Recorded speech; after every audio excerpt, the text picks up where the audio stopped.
Hello and welcome to the LLG Grapevine podcast. You're listening to Helen McGrath, LLG's Executive Director of Policy and Governance, and Dennis Hall, LLG Bulletin Editor. Hello, everybody.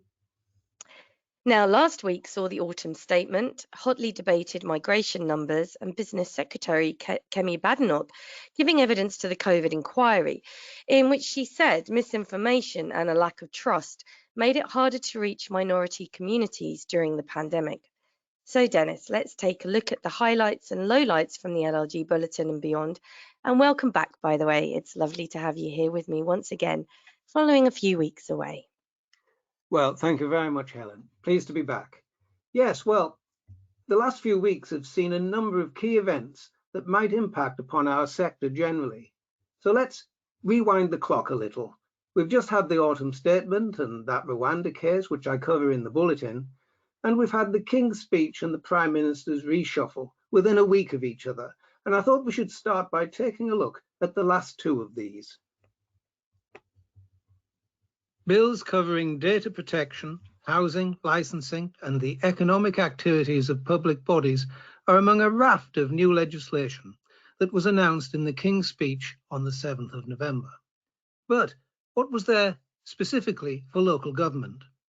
Councillor Sir Stephen Houghton, chair of SIGOMA, the special interest group of municipal authorities, reflected the views of many in local government when he said, "Today's King's speech contained nothing for local government at a time when council finances are at breaking point and local authorities are crying out for the devolved powers and funding to deliver crucial housing, transport and net zero projects essential to levelling up."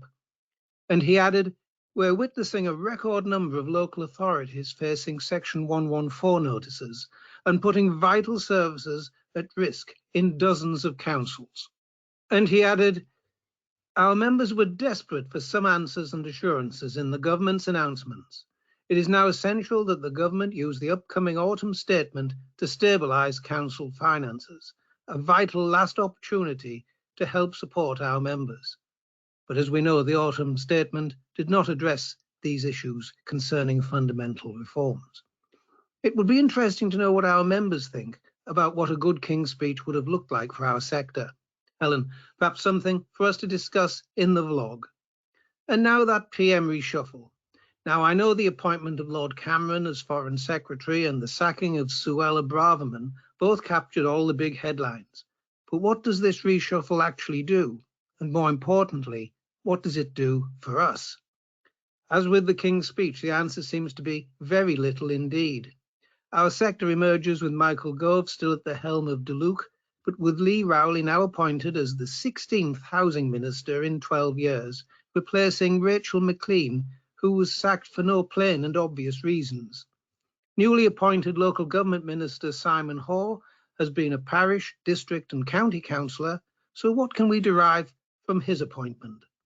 And the real losers outside of Westminster are those areas in government and public administration which require a clear, long-term strategic plan and vision in order to deliver effective public services. But as you know, that sense of vision, purpose and certainty was lost a long time ago and has not returned with the reshuffle. Helen. Well, let's remain ever positive, Dennis. We have a really galvanised sector now with numerous organisations working together to improve the landscape. So that's all to the credit. Now, I mentioned the COVID inquiry at the start of the podcast, and it's to that I want to return. So we're now in the 5th week of the inquiry hearing evidence on core UK decision-making and political governance. And you'll recall earlier on in this phase that there was some big headline-hitting commentary and, frankly, choice language, together with damning evidence about the way in which decisions were made, certainly in the early stages. Chris Whitty gave evidence earlier in this week, and he was very calm and very diplomatic, in my opinion. And of course, he's still a civil servant. In respect of herd immunity, Mr. Whitty said he urged people in government to stop publicly discussing a subject that they half understood at best, and explained how herd immunity, as misunderstood by some, letting a virus run unchecked through a population, would have caused an extraordinarily high loss of life. As I mentioned, Kemi Badenoch the fact that people from ethnic minority backgrounds were both more likely to catch COVID and die of it in 2020 and 2021, according to the Office for National Statistics. And Ms. Badenoch said that the term BAME or BAME, whilst no longer recommended terminology, was common in early 2020 through to the end of 21. She said that using the term BAME masked what was actually happening within different ethnicities by lumping people who are Black with people who are Asian, very different groups of people. It made it harder to actually look at the underlying factors. Now, very concerning was the testimony of Jonathan Van Tam, who was Mr. Whitty's deputy during COVID, who told the inquiry that he and his family were advised at one point to move out of their home because someone had threatened to cut their throats. It really is very truly shocking that people would choose to behave in such a manner against an individual whose sole role at that time was to get a grip on the pandemic and assure as few as possible people lost their lives. Now, the Prime Minister is due to give evidence in a couple of weeks, and that's likely to get a lot of coverage. He was, of course, the Chancellor at the time. His Eat Out to Help Out scheme has already attracted criticism during the inquiry for more than one quarter. So let's see what he has to say when the time comes. Now, something which might have been very useful during the pandemic is artificial intelligence. But what's specifically going on in the legal market, Dennis? Well, Helen, I turn now to a couple of items on artificial intelligence, but specifically first in relation to lawyers and a recent SRA report that paints the picture of what's going on in the legal market at the current time. The SRA say that artificial intelligence, or AI, is not a new subject in their series of risk outlook reports. They have discussed its use and potential in multiple reports, including the 2018 Outlook on Technology and Legal Services. However, in their latest report, the SRA said that the systems available to firms and organizations are currently developing and spreading at a rapid rate. This has been particularly notable with the new generative models such as ChatGPT. These use machine learning and huge amounts of data to predict, summarize, and generate content. Dedicated AI for legal work was once only accessible by the largest firms. This is no longer the case. There is an increasing range of commercial products, as I demonstrate in my next item, making it easier for smaller firms and organizations generally to benefit.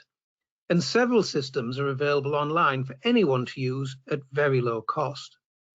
Staff might use these occasionally and casually, even without the firm formally adopting AI as part of their work.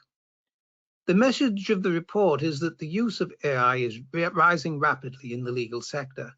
At the end of last year, reportedly, 3/4 of the largest solicitors' firms were using AI already, nearly twice the number from just 3 years ago. Over 60% of large firms and organizations were at least exploring the potential of the new generative systems, as were 1/3 of small firms. And finally, 72% of financial services firms were already using AI. Anecdotal evidence suggests that the use of AI in small and medium firms is also rising.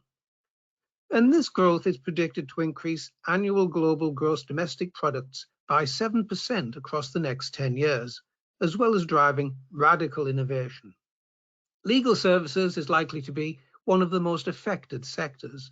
The government expects its proposals on AI regulation will encourage investment into the UK and supporting growth. In most systems already in use which employ AI, the technology acts to support and improve the work of humans.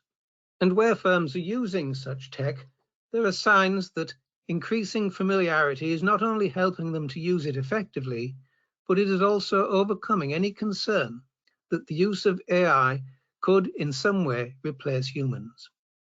Let us know on the LLG forum page what your experiences are in the use of AI. Helen. Well, it's certainly a rapidly changing landscape, Dennis, and who knows what the future will hold.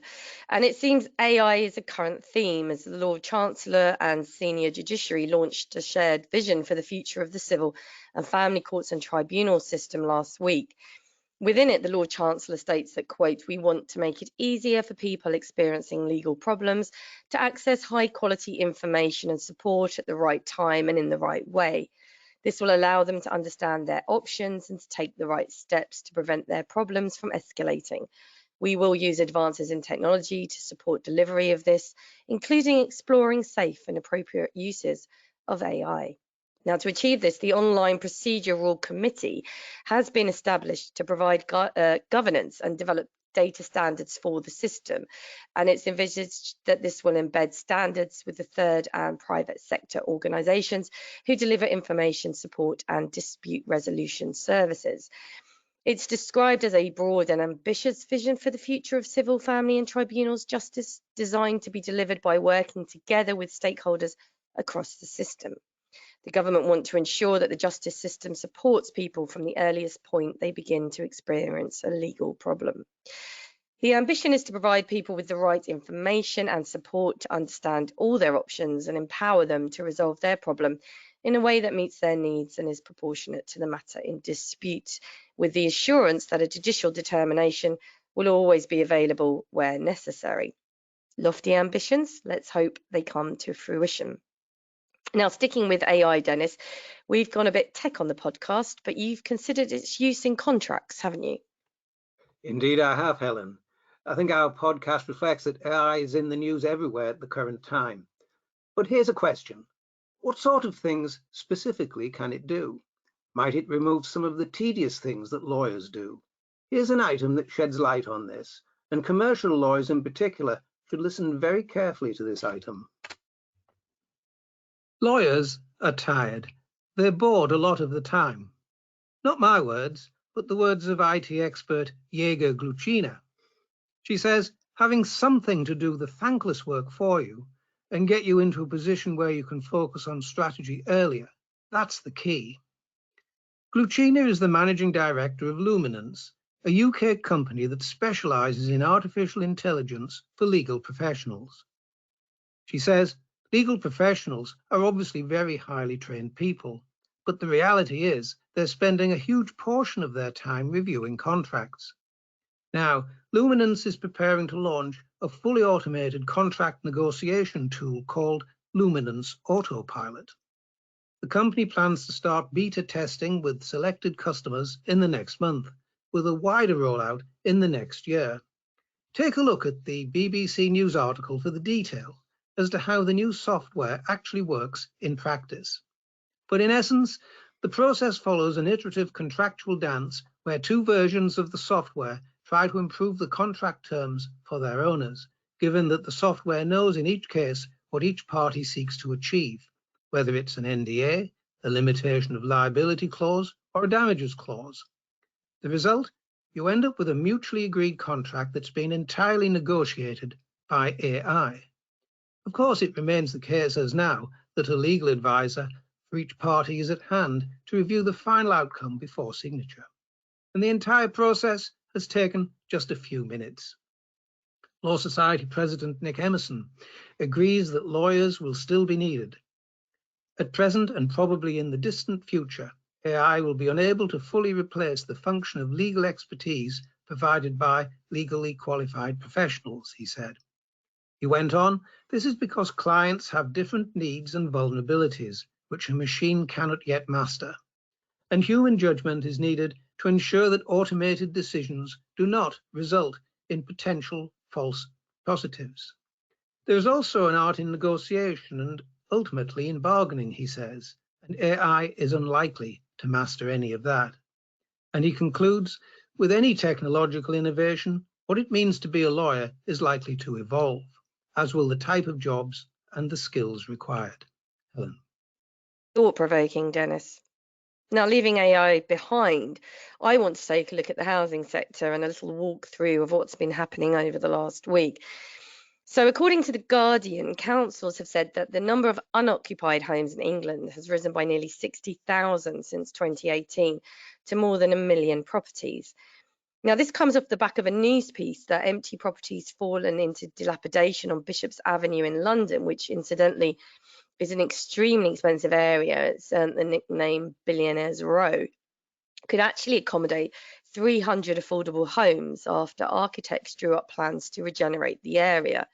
Now, this has reignited the discussion around soaring land values, offshore property ownership, and whether there are weak national and local planning powers.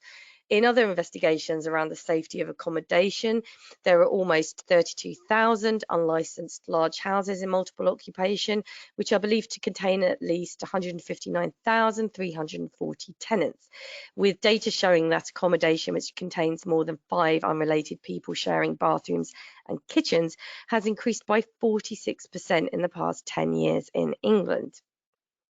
And finally, turning to the Renters Reform Bill, it's currently at committee stage in the Commons, which is debated over 200 amendments tabled by both the government and the opposition, by the way. And within that number are white paper commitments that were which are yet to be included in the bill, including setting the framework for the decent home standard in the private rented sector, a revision to the eviction ground based on antisocial behaviour grounds, a ban on no DSS policies where landlords unfairly discriminate against prospective tenants claiming benefits or families with children, an update to rent repayment order legislation, and a number of changes around student tenancies. And for an interesting argument, take a look at the case of Kyle and Coventry City Council, where the defendant argued that because it was not reasonable for him to continue to occupy his property, the fact that his conduct led to his eviction was immaterial. You can read more on the items discussed today and many more besides by going to bulletin number 39, available on the LLG website now. So until then, it's goodbye from me. And from me too.